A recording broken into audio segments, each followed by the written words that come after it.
Hi, this is Krista at the Secret Yarnery. Today we are making this gorgeous Scraptastic Confetti bed runner using up all your scrap yarn. If English isn't your first language, you can click on this gear on the video and scroll through to find your preferred dialect. And this easy to follow step-by-step crochet tutorial is available in both right and left-handed, so please check the description box below to find the version that suits you best. This is a great project for using up small bits of yarn, 2 or 3 feet, and also for busting through full skeins of yarn that you have too many of or that you aren't in love with. You will be once they're combined into this stellar scrap yarn blanket. Plus, the only tails we have to sew in are the ones at the beginning and the end. The whole way through, we are doing magic knots and hiding them in the center of our stitches. You will love it. And we're also tripling up our main yarn, so I'll be sharing my tips and tricks for turning any thin yarn into a chunky yarn in a snap. And again, no ends. You can use random scraps like I did, or select colors that match your decor. For my twin-size Scraptastic Confetti bed runner,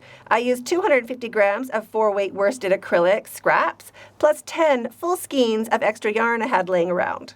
The finished size of mine is 28 inches by 68 inches. But of course, you could make yours into a full blanket or to fit any bed. The starting chains are included in the written pattern, which is linked below. I am using a 12mm crochet hook. You'll also need a pair of scissors and a needle for sewing in your ends. Here are the timestamps. You can jump back into where you left off, and let's get started. To start making Scraptastic Confetti bed runner, gather up all of your scraps, and we're going to be joining them together using a magic knot and then just balling them up or caking them, whatever you want to do. But we want to get all of our yarn, all of our scraps joined together before we start. To join with a magic knot, get your tails. We want to lay them out parallel, facing opposite directions. So one facing this way, one facing that way. We're just going to grab the first one and just lay it over the other yarn and tuck it underneath. It makes a little loop. And now we're going to knot this tail. Just a regular knot, just like that, around the other tail. Give it a pull. This works really great for acrylic. If you are using a slippery yarn or a cotton, be careful because you can't really pull it that tight without it breaking, snapping, or sliding off. So really good with acrylic. And now do the same thing. Put your other tail around the other yarn. Put it underneath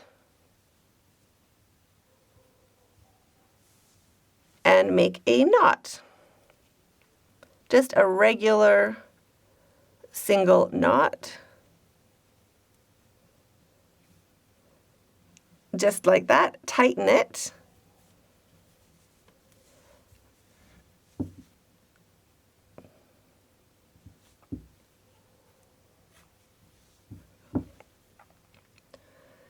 Now pull both yarns, and now pull each tail. Pull again, and now you are ready to pull it again to make sure it is secure. And now we're ready to cut off our tails, and we can cut those off right at the knot. So just slide your scissors down until they touch the knot and cut off that tail.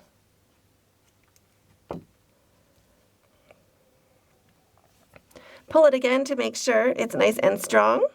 And there is your magic knot. So now go ahead and join all the rest of your yarn and roll it up or cake it up.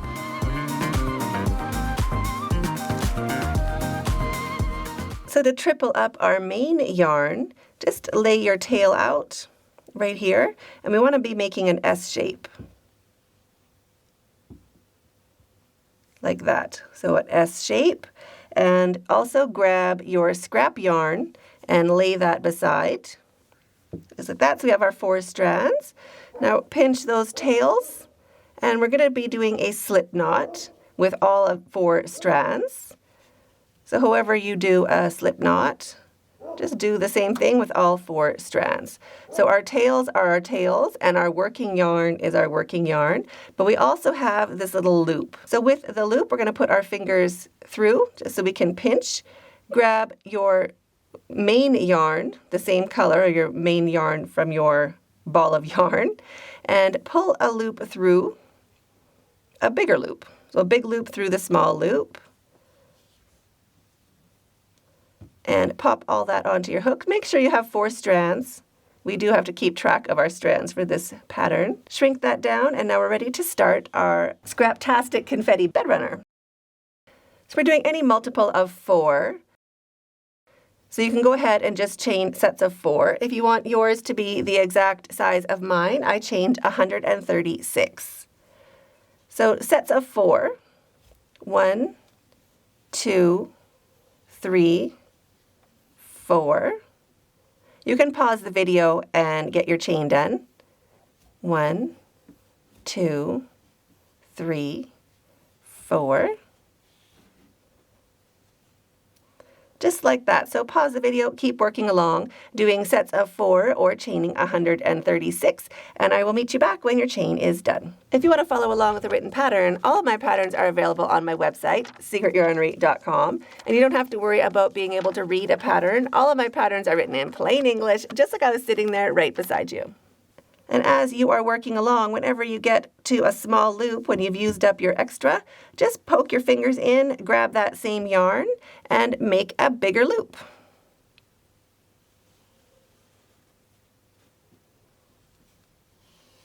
And then keep crocheting. Don't worry about where that join is. You don't even see it in our work. So pause the video and I will meet you when your chain is done. For this tutorial, I'm just doing a shorter sample, so your chain will be a bit longer than mine. But when your chain is the length you want it to be, go ahead and chain 3 more. 1, 2, and 3. Now we're going to be working into the second chain, but we want to roll our chain onto the side, and we want to be working into the back loops or those camel bumps along the back of your chain. So the first camel bump, or the first back loop, is right underneath our working yarn, and the second one is right here. So we want to be going in, getting those 4 strands on our hook. So slide those 4 strands onto your hook and make 1 single crochet.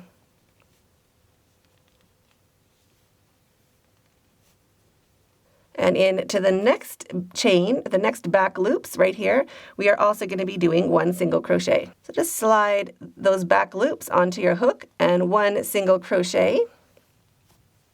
Chain 2, 1 and 2, skip 2, 1 and 2. We're going to go into the third.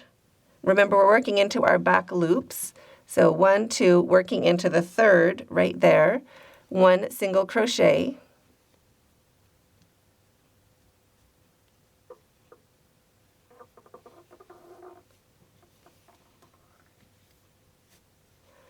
Remember, whenever you get to your loop, just grab more yarn straight through it.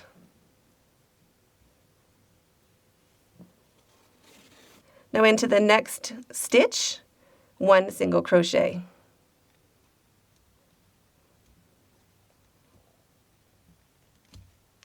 Just making sure you get all 4 of those loops or strands on your hook.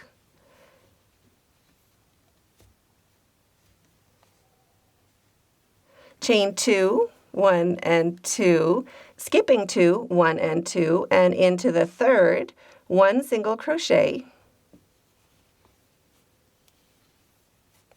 and into the next chain, 1 single crochet.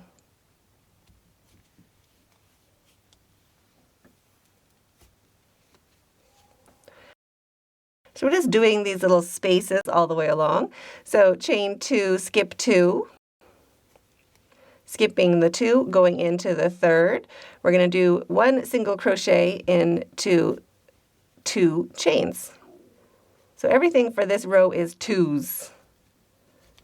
This is our second single crochet. Chain 2, 1 and 2, skipping 2, 1 and 2, and 1 single crochet into each of the next 2 stitches. So pause the video and keep working along. 2 single crochets, chain 2, skip 2, all the way along. I'll meet you at the end of your chain. At the end of your chain, you'll have your 4 chains left. So we're still going to skip 2 and do 2 single crochets into the last 2 chains.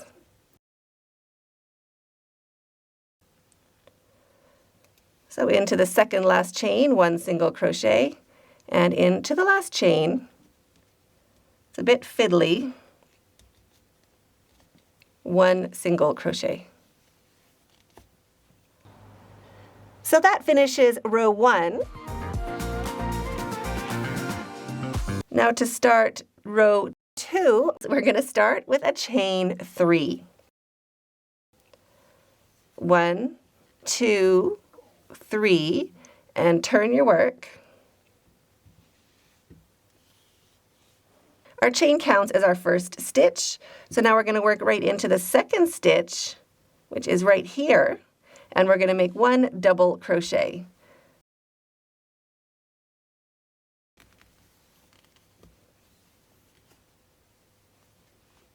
Chain 2, 1 and 2, and into the stitches. So we're skipping these spaces. We don't do anything in the spaces. We're just working stitches into stitches. So into each of these stitches, we are doing a double crochet.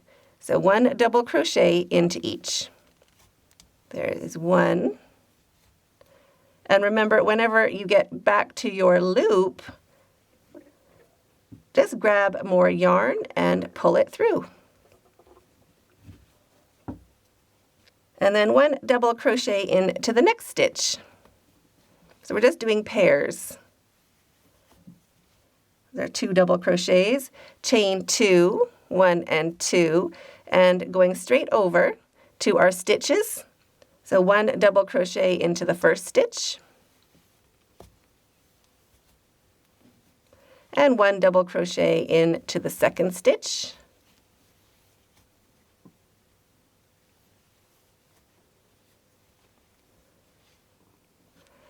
Chain 2, 1 and 2, and we're just going to keep doing that all the way along. For the jail cell row, we're making these nice big cells right here. So double crochets into the stitches, 1 double crochet into each,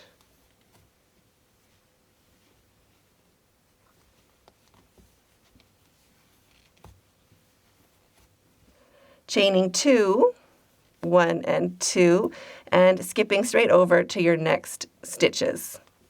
So you can pause the video and keep working along. I'll also be showing you, see this little magic knot right there? I'll show you how to hide it. The next time we get to a magic knot, I will show you a trick so that yours doesn't look like that. This is just a sample, but for your real blanket, we'll be keeping an eye on those magic knots. So pause the video and I'll meet you at the end of this row. Now when you get to a magic knot and you want to hide it, this is a little pro tip here.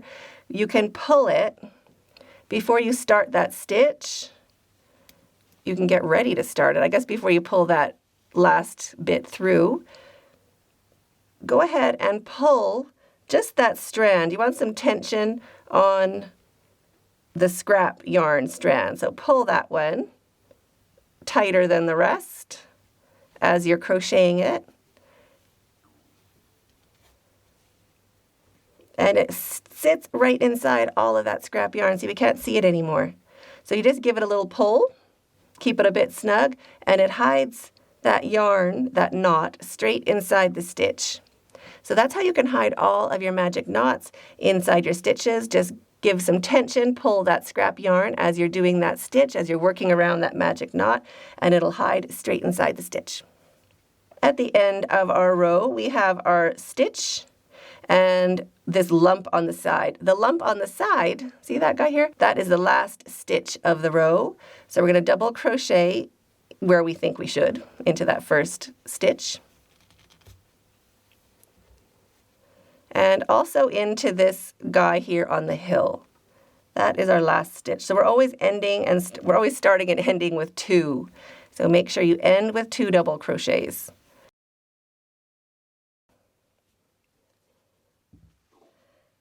And that finishes row 2, the plate row. To start row 3, we're going to be making cakes. So we're going to be alternating cakes and plates. So we're going to start with a chain 1 and turn your work. And we're going to go into the first 2 stitches, so single crochet and single crochet. So our chain 1 doesn't count as a stitch. We're going to make a single crochet into that first stitch and make a single crochet into the second stitch.